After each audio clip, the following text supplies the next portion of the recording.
اور اگر کوئی کسی ایک ہی امام کا نام پکڑ لے کہ بس ہم تو انہی کے پیچھے چلتے ہیں، تو یہ غلط ہے۔ انہوں نے نہیں کہا کہ ہمارا ہی نام پکڑو ہم جنت میں لے کر جائیں گے، یہ غلط ہے۔ یہی تو چیز اللہ تعالیٰ سکھا رہا ہے، سنا رہا ہے، بتا رہا ہے، اگر ہم سمجھے تو۔ مسائل کا سبب اور حل جاننے کی بنیادی ماخذ یہی دونوں ہیں، قرآن اور حدیث۔ اس کے بعد اجماع امت اور مستند علماء کے اجتہاد کا درجہ ہے۔ ان سب کے علاوہ کسی اور ذریعے سے ہدایت کا حصول ناممکن ہے۔ ٹھیک ہے، ناممکن ہے۔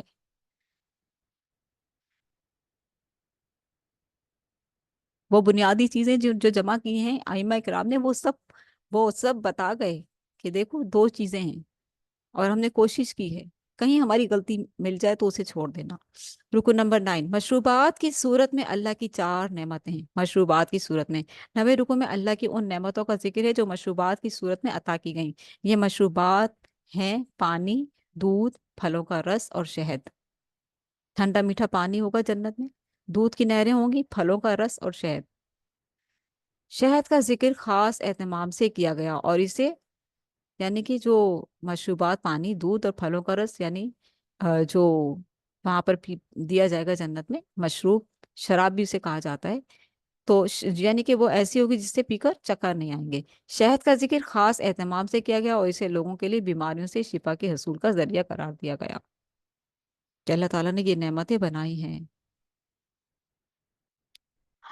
رکن نمبر 10، دو عام فہم مثالوں کا بیان۔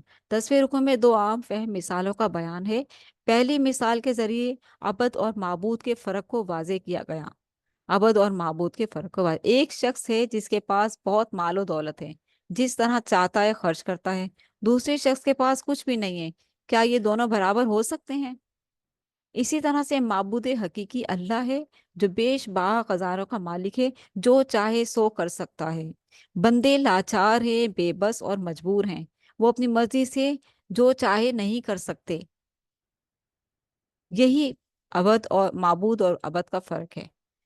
ٹھیک ہے، بندہ نہیں کر سکتا اپنی مرضیاں، وہ اسے پابند بنایا گیا ہے۔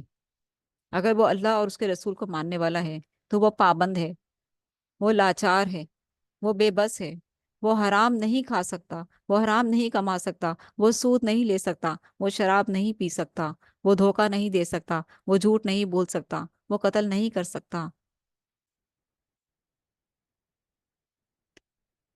روک کے رکھے گا خود کو۔ دوسری مثال، نافرمان اور فرما بردار بندوں کا فرق بیان کیا گیا۔ اوپر اللہ اور بندے کا، اور یہاں پر نافرمان اور فرما بردار بندوں کا فرق بیان کیا گیا۔ ایک ایسا غلام ہے جو نکما ہے، کوئی کام ڈھنگ سے نہیں کرتا، مالک پر ایک بوجھ ہے۔ دوسرا شخص وہ ہے جو نہ صرف خود نیک اور باصلاحیت ہے بلکہ دوسروں کو بھی خیر کی تلقین کرتا ہے۔ کیا دونوں ایک جیسے ہو سکتے ہیں؟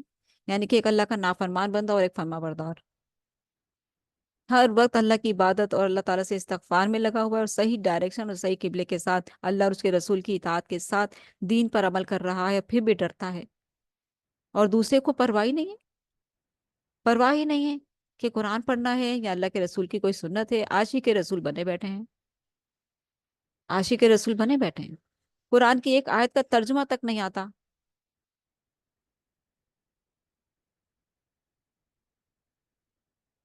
تو کیا ہے پھر؟ یعنی کہ قرآن کی آیت کا ایک ترجمہ نہیں آتا، جو بھی ان کے بڑوں نے کہہ دیا، جو بیٹھے ہوئے ہیں بن کر، بس سبحان اللہ سبحان اللہ، واہ واہ واہ واہ، سبحان اللہ سبحان اللہ، بس یہی چل رہا ہے، نہ قرآن ہے نہ حدیث ہے۔ اسی طرح اللہ کی نافرمانی کرنے والے اور فرما برداری کرنے والے بھی برابر نہیں ہیں۔ رکن نمبر 11، اللہ کی نعمتیں ہی نعمتیں۔ 11ویں رکو میں اللہ کی کئی نعمتوں کا ذکر ہے۔ اللہ نے ہمیں حصول علم کے لیے سماعت، بصارت اور عقل دی، سکون کے لیے گھر جیسی نعمت عطا کی، جانوروں کی کھالوں سے خیمے، قالین اور دیگر فوائد حاصل کرنے کی صلاحیت دی۔ کتنی ساری نعمتیں ہیں نا، کہ اللہ نے ہمیں حصول علم کے لیے سماعت دی، سن کر ہم سیکھتے ہیں، جیسے آپ لوگ سن رہے ہیں۔ ہم؟ اور ایک وقت آئے گا کہ انشاءاللہ آپ لوگ بھی بیٹھ کر قرآن سنائیں گے انشاءاللہ۔ اچھی امید اور اچھی دعا ساتھ ساتھ کر لیا کریں کہ اللہ آج تو نے ہمیں سننے والا بنایا ہے، ہمیں آئندہ سنانے والوں میں بھی شامل فرما لیجیے، ہمیں بھی توفیق عطا فرمائیے۔ محبت دل میں اس کے لیے محبت لائیے، اس کو سیکھنے کا شوق لائیے، انشاءاللہ اللہ تعالیٰ یہ نعمت دے گا آپ کو، وہ بولنے کی صلاحیت دے گا کہ آپ خود حیران ہوں گے۔ اور جب انسان اللہ سے مدد لے کر بیٹھتا ہے تو وہ جو ہے آ، اللہ تعالیٰ اس کے ساتھ ہوتا ہے، اس کی مددگار ہوتا ہے اللہ تعالیٰ، کیونکہ اس کی نیت، اس کا جذبہ، اس کا شوق دیکھ رہا ہوتا ہے، وہ اس کو پھر پھسلنے نہیں دیتا، اس کی زبان کی بھی حفاظت کرتا ہے اللہ تعالیٰ۔ اور اگر کہیں غلطی ہو جاتی ہے تو وہ اسی وقت یا تو اسی مجمع میں ہی اپنی غلطی کا اقرار کر لیتا ہے، یا پھر اور کرتا ہے، اور پھر بعد میں اللہ تعالیٰ سے توبہ استغفار بھی کرتا ہے۔ ٹھیک ہے، یہ کوشش، انسان غلطیوں کا پتلا، اس سے غلطی ہو سکتی ہے، لیکن اپنی نیت، اپنا اخلاص کر کے تو دیکھیں۔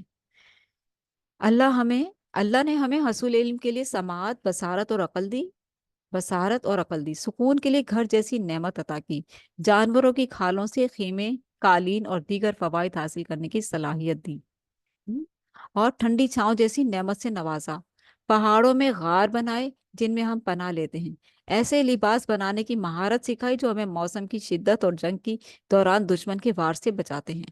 یہ سب کس نے سکھایا؟ اللہ تعالیٰ نے سکھایا، علمی باتیں ہو رہی ہیں۔ بلا شبہ اللہ نے ہم پر اپنی نعمتوں کی فراوانی کر دی ہے، یہ ساری چیزیں سکھا کر۔ حضرت آدم علیہ السلام کو علم دیا گیا تھا نا، ساری چیزیں سیکھ کر اللہ تعالیٰ نے سکھا کر انہیں بھیجا تھا، اور پھر اللہ تعالیٰ نے جو ہے اس میں برکتیں دی جیسے جیسے وقت کا تقاضا تھا۔ سب سے بڑی نعمت کیا ہے؟ ہدایت کی ہے، سب سے بڑی نعمت ہدایت کی ہے، جو رسولوں کے ذریعے عطا کی گئی، جو ہم شروع میں ہی بات کر کے آ گئے ہیں اوپر ہی، شکر گزاری پر جب بات ہوئی، تو سب سے بڑی نعمت ہدایت کی ہے۔ ہدایت کا ذریعہ کیا ہے؟ قرآن، وہ قرآن ہی سب سے بڑی خیر ہے، اور قرآن میں سیرت رسول محمد صلی اللہ علیہ وسلم موجود ہے، اور اس کے علاوہ احادیث مبارکہ، یہی ہم پڑھ رہے ہیں نا۔ اس صورت میں کتنی کتنی کتنی وہ اس کے ساتھ گہرائی کے ساتھ توجہ دلائی گئی ہے قرآن اور حدیث پر۔ غور کیا ہے آپ لوگوں نے؟ اللہ تعالیٰ چاہتا ہے کہ میرے بندے سیدھے راستے پر آ جاؤ۔ فرمایا اگر ہم اس ہدایت سے فائدہ نہیں اٹھاتے تو رسولوں کے ذمے صرف حق پہنچانا ہے، منوانا نہیں۔ قیامت کے دن اللہ کے رسول صلی اللہ علیہ وسلم اپنی امت کے خلاف بھی گواہی دیں گے، اور آپ صلی اللہ علیہ وسلم جب بھی قرآن میں یہ چیز پڑھتے تو رو پڑتے تھے، دورہ تو ہوتا تھا نا قرآن کا، کہ اللہ کے رسول آپ کو اپنی امت کے خلاف گواہی دینی پڑے گی جنہوں نے آپ کی اطاعت نہیں کی، یا بدعتوں پر عمل کیا، یا اپنے آپ کو مسلمان کہا اور شرک کرتے رہے۔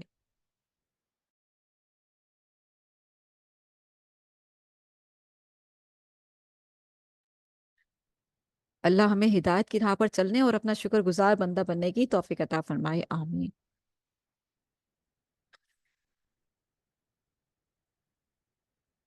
رکن نمبر 12، نبی علیہ الصلوۃ والسلام کی امت کے خلاف گواہی آ گیا، دیکھیں پھر آ گیا، اللہ اکبر، ابھی ہم اسی کی بات کر رہے تھے اور یہ پھر آ گیا ہے۔ یہ کوئی معمولی بات نہیں ہے یہ۔ اب دیکھتے ہیں، ہم پڑھتے ہیں کہ کیا اللہ کے رسول کیا اپنی امت کے خلاف گواہی دیں گے اس وقت۔ 12ویں رکوع میں یہ نازک مضمون بیان ہوا کہ روز قیامت نبی اکرم صلی اللہ علیہ وآلہ وسلم کو امت کے خلاف گواہ کے طور پر لایا جائے گا۔ آپ صلی اللہ علیہ وآلہ وسلم کے سامنے گواہی دیں گے، آپ صلی اللہ علیہ وسلم اللہ کے سامنے گواہی دیں گے کہ میں نے امتوں تک امتوں تک دین پہنچا دیا تھا، کیونکہ اہل کتاب بھی موجود ہے نا، اب سب کے لیے ہے، انہوں نے عمل کیا یا نہیں کیا، اب وہ خود اس کے ذمہ دار ہیں۔ شرک کرنے والے اللہ سے کہیں گے کہ اے اللہ، یہ ہیں وہ بزرگان دین جن کو ہم نے آپ کے ساتھ شریک کیا تھا۔ بزرگان دین شرک کرنے والوں سے اعلان بیزاری کریں گے۔ لیکن یہ قرآن مجید ہے، قرآن مجید کی آیات ہم پڑھ رہے ہیں، ہم کوئی اپنی باتیں نہیں پڑھ رہے ہیں، ٹھیک ہے؟ ہم کوئی اپنی باتیں نہیں پڑھ رہے ہیں۔ اس کو دوبارہ سے سنیے ذرا، اور اسکرین شاٹ کر کے اوروں کو بھی بھیجیے۔ شرک کرنے والے اللہ سے کہیں گے کہ اے اللہ، یہ ہیں وہ بزرگان دین جن کو ہم نے آپ کے ساتھ شریک کیا تھا۔ پکارتے ہیں نا لوگ، ہم؟ بزرگان دین شرک کرنے والوں سے اعلان بیزاری کریں گے کہ ہمیں کیا معلوم تم ہمارے ساتھ کیا کیا کرتے رہے، ہم تو دنیا سے آ گئے تھے، ہمیں کیا پتا تم نے بعد میں ہمارے کیا کیا کیے، ہمیں تو نہیں معلوم۔ اور پھر ان کی بیزاری کی وجہ سے اللہ تعالیٰ فرشتوں سے کہے گا کہ ان کو ان سے دور کرو. پھر وہ لوگ روئیں گے سیکھیں گے کہ کاش دوبارہ دنیا میں جانا ملے تو ہم بھی ان سے ایسی بیزاری دکھائیں گے جیسی انہوں نے آج ہم سے دکھائی ہے. ایسی بے وفائی. ہم تو ان کے ہم تو اس چکر میں بیٹھے ہوئے تھے, ہم تو اس گمان میں بیٹھے ہوئے تھے کہ ہم قیامت کے دن بس ہم نے ان کی لڑی پکڑی ہوئی ہے, ان کی بیعت کی ہوئی ہے, ان کا نام رکھا ہوا ہے اپنے ساتھ, اور جو ہے ہم جنت میں جائیں گے, یہ ہمیں جنت میں لے جائیں گے. آج کیا ہو گیا؟ یہ تو بڑا بہت خطرناک کام ہو گیا. یہ کیا ہو گیا؟ اس وقت آنکھیں کھلیں گی, قرآن پڑھ لیں گے تو دنیا میں یہ آنکھیں کھل جائیں گی. لیکن کوئی قرآن پڑھے تو صحیح. اب شرک کرنے والوں کو ایسا عذاب دیا جائے گا جو مسلسل ہوگا اور اس میں کوئی کمی نہ کی جائے گی. کتنا خطرناک وقت ہوگا, کتنی بدبختی ہوگی, کتنی رسوائی ہوگی, کتنی نا امیدی ہوگی. رکو نمبر 13, اللہ تعالیٰ محفوظ فرمائے. اللہ تعالیٰ شرک جیسے گھناؤنے گناہ سے محفوظ فرمائے, آمین. اللہ تعالیٰ ہمیں اس دن کی رسوائی سے محفوظ فرمائے. اے اللہ ہم سب کو دین دنیا اور آخرت کی ہر طرح کی رسوائی سے محفوظ فرما, ہر طرح کی ذلت اور رسوائی سے محفوظ فرما, ہماری خاص حفاظت فرما, آمین. اللہ کی طرف سے اہم ہدایات. 13ویں رکوع میں چند اہم ہدایات بیان ہیں. اللہ نے ہمیں عدل, احسان اور قرابت داروں سے حسن سلوک کا حکم دیا. بے حیائی, برائی اور زیادتی سے منع کیا. عدل, جب عدل ہوتا ہے نا تو بہت خوبصورتی آتی ہے. جن گھرانوں میں, جن فیملیز میں عدل سے کام لیا جاتا ہے نا, آپ یقین کریں اتنا خوبصورت فیملی ہوتی ہے وہ, اتنی پیاری فیملی ہوتی ہے وہ.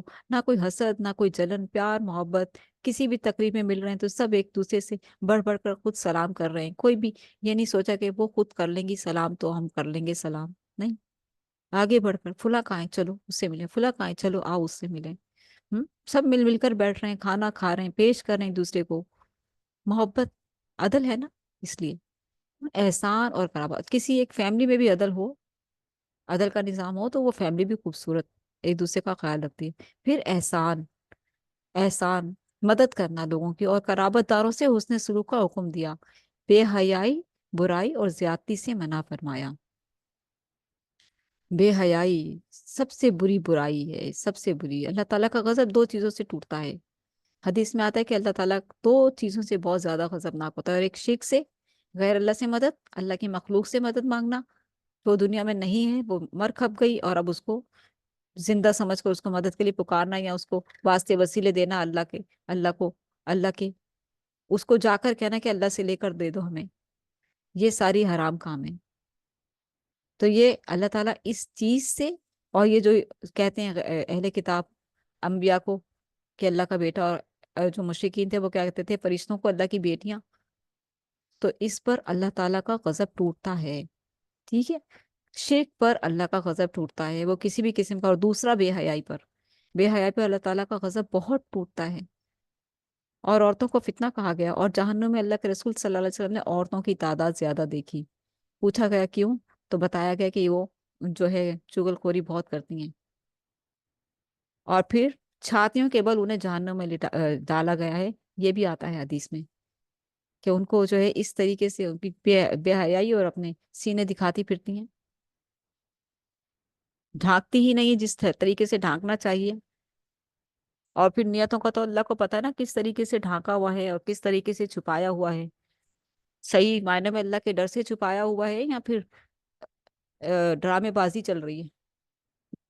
سب جانتا ہے اللہ تعالیٰ, اس کو معلوم ہے عورتوں کے فتنے کا, اس نے پیدا کیا نا.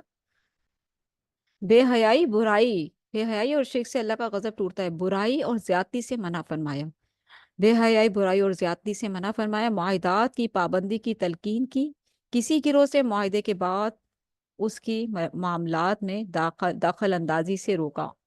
کسی گروہ سے معاہدے کے بعد اس کے معاملات میں دخل اندازی سے روکا.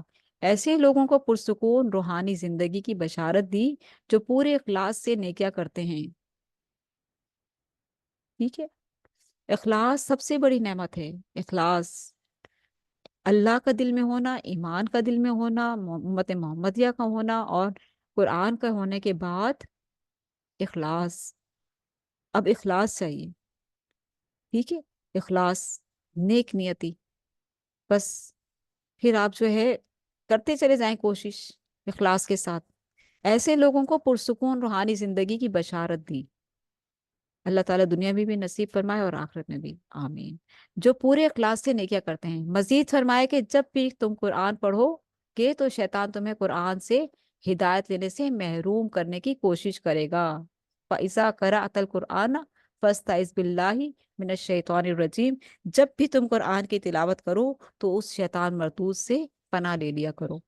لہٰذا قرآن پڑھتے ہوئے مردود شیطان کے حملوں سے اللہ کی پناہ طلب کیا کرو۔ کیسے؟ قرآن کھولا ہے تو آپ نے بسم اللہ کے ساتھ نہیں شروع کرنا، پہلے کیا پڑھنی ہے؟ اعوذ باللہ من الشیطان الرجیم، پھر پڑھنا ہے۔ تو اگر کوئی سورت شروع سے پڑھ رہے ہیں تو بسم اللہ بھی پڑھیں، سوائے سورت توبہ کے۔ اگر کوئی سورت بیچ میں سے پڑھ رہے ہیں تو پھر اعوذ باللہ کے ساتھ شروع کر دیں، بسم اللہ کی ضرورت نہیں ہے، ٹھیک ہے؟ کسی کو کوئی آیت سنا رہے قرآن کی تو اعوذ باللہ من الشیطان الرجیم پڑھ کر سنائیں۔ کوئی مسئلہ بتا رہے ہیں، کوئی واز کر رہے ہیں، بیچ میں قرآن کی آیت آ گئی ہے، شروع میں اگر آپ ایک مسلسل واز کر رہے ہیں، اگر بات کر رہے ہیں کسی سے، بات کرتے کرتے کوئی آیت سنانی پڑے گی تو اس وقت اعوذ باللہ پڑھ لیں، ٹھیک ہے؟ کیونکہ واز کرنے سے پہلے تو پڑھی ہی ہے۔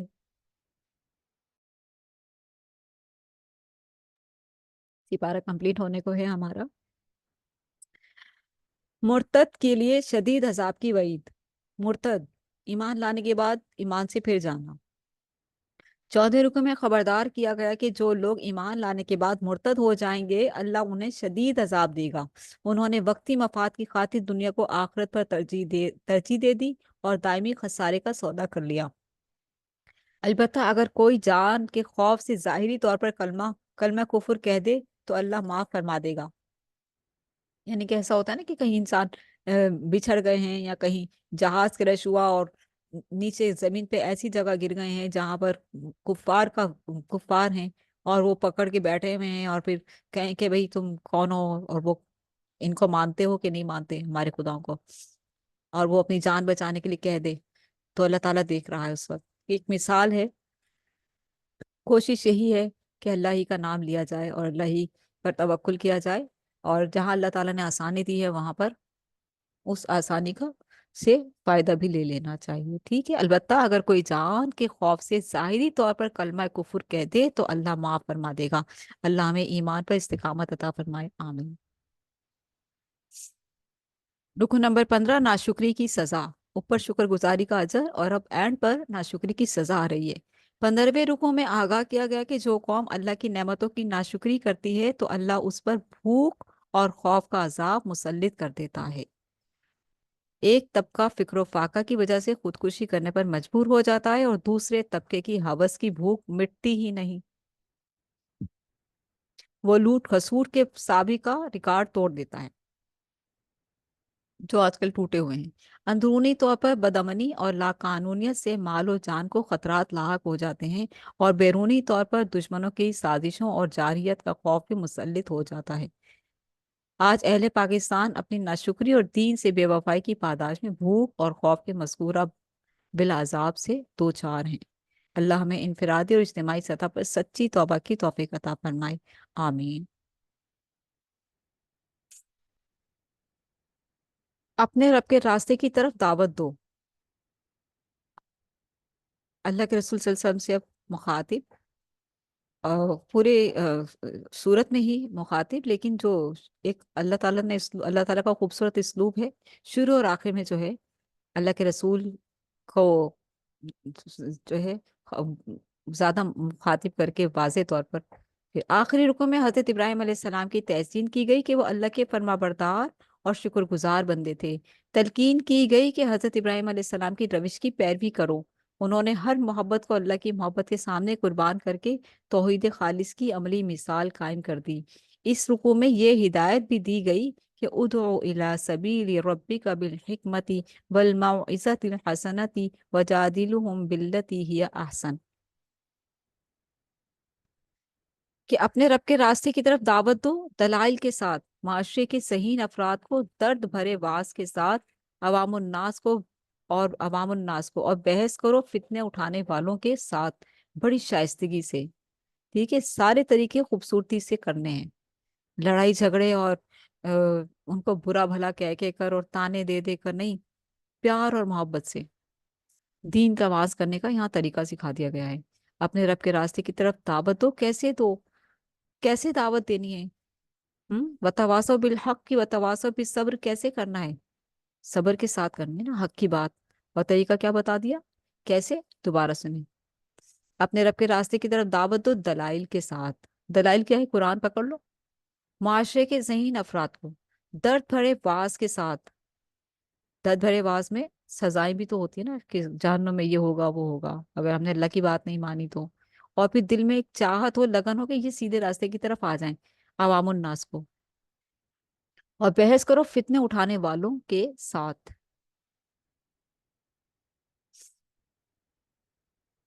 ٹھیک ہے؟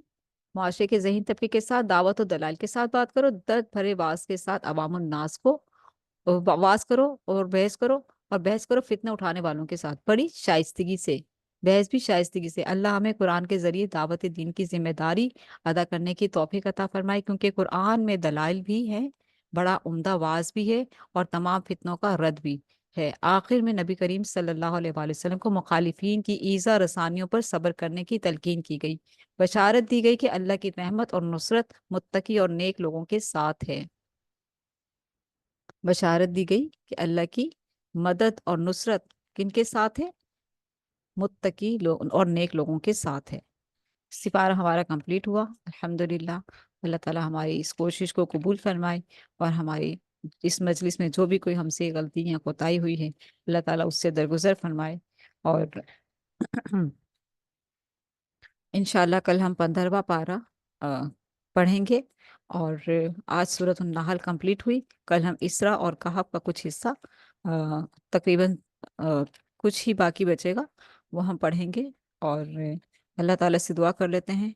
یا حی یا قیوم برحمتک استغیث اللہم صلی وسلم علی نبینا محمد اللہم انا نسألک العفو والعافیت فی الدنیا والآخرہ اللہم انا نسألک العفو والعافیت فی دیننا ودنیانا واہلنا ومالنا اللہم استر عوراتنا وآمر رواتنا اللہم احفظنا من بیننا یدینا ومن خلفنا وعن یمیننا وعن شمالنا ومن فوقنا ونعوذ بعصمتک ان نغتال من تحتنا آمین۔ اللہم اقسم لنا من خشیتک ما تحول به بیننا وبین معاصیتک ومن طاعتک ما تبلغنا به جنتک ومن الیقین ما تهون به علینا مصائب الدنیا اللہم متعنا باسماعنا وابصارنا وقوتنا ما احییتنا واجعله الوارث منا واجعل ثأرنا على من ظلمنا وانصرنا على من عادانا ولا تجعل مصيبتنا في ديننا ولا تجعل الدنيا أكبر همنا ولا مبلغ علمنا ولا تسلط علينا من لا يرحمنا ولا تسلط علينا من لا يرحمنا۔ اے اللہ ہم میں اپنے خوف کو اتنا تقسیم کر دیجئے کہ وہ ہمارے اور آپ کی نافرمانی کے درمیان حائل ہو جائے، اور اپنی فرما برداری ہم میں اتنی تقسیم کر دیجئے کہ وہ ہمیں آپ کی جنت تک پہنچا دے، اور اتنا یقین دیجئے کہ ہم پر دنیا کی مصیبتیں آسان ہو جائیں، اور جب تک آپ ہمیں زندہ رکھیں ہمیں ہماری سماعت، بصارت اور قوت سے مستفید کیجئے، اور اسے ہمارا وارث بنا دیجئے، اور ہمارا انتقام اسی تک محدود کر دیجئے جو ہم پر ظلم کرے، اور ہمارا انتقام اسی تک محدود کر دیجئے جو ہم پر ظلم کرے، جو ہم سے دشمنی کرے اس کے مقابلے میں ہماری مدد فرمائیے، اور ہمارے دین میں مصیبت نازل نہ فرمائیے، دنیا کو ہمارا سب سے بڑا غم نہ بنائیے، دنیا کو ہمارے لیے غم کی جگہ نہ بنائیے، اور دنیا کو ہمارے علم کی انتہا بنا دیجئے، اور ہم پر ایسے شخص کو مسلط نہ کیجیے جو ہم پر رحم نہ کرے۔ آمین۔ سبحانک اللہم صلی وسلم علی نبینا محمد سبحانک اللہم و بحمدک نشہد ان لا الہ الا انت نستغفرک و نتوب الیک۔ والسلام علیکم ورحمۃ اللہ وبرکاتہ۔